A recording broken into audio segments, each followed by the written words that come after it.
Freedom Front Plus leader Peter Mulder comes under fire from the DA. And the ANC Youth League says its president, Julius Malema, will not be removed from his position by anyone but the structures of the league. I'm Richard Brooks.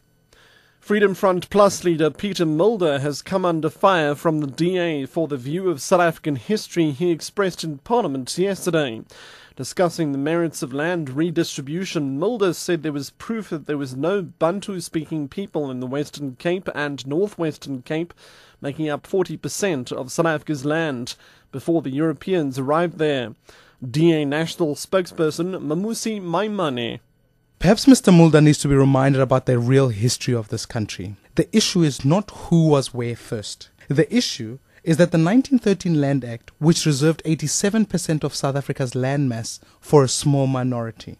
The issue is that black South Africans were told where they could own land and where they couldn't, where they could live and where they couldn't. So the issue is the suffering and the dispossession that black South Africans were forced to endure as a result. And the 1913 Land Act was apartheid's original sin. Its legacy lives with us today. The ANC Youth League says its president, Julius Malema, will not be removed from his position by anyone but the structures of the league. Malema's deputy, Ronald Lamola, has been briefing the media in Johannesburg on deliberations of the league's Lekgotla held last weekend. Lamola says they've rejected Malema's offer to resign. Busi Chimombe reports. The ANC Youth League has expressed a lack of confidence in the National Disciplinary Committee. We've seen a process where they've been trying to get members of that committee to recuse themselves. But additionally, they've also said that the whole process is politically motivated. So I think in terms of their strategy, this is just one step. But as far as they're concerned, I don't think they think this is an important step in terms of overturning the sentences against ANC Youth League leadership. Impala Platinum Management has denied reports that a person has died and dozens of others were injured during violent clashes outside its mine in Rustenburg in the northwest.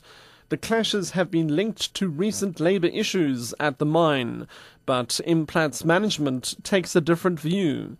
Teto Matlakwana reports. Police have confirmed that over 5,000 angry miners have been wreaking havoc outside the mine, but the company has attributed the violence to a civil unrest by community members.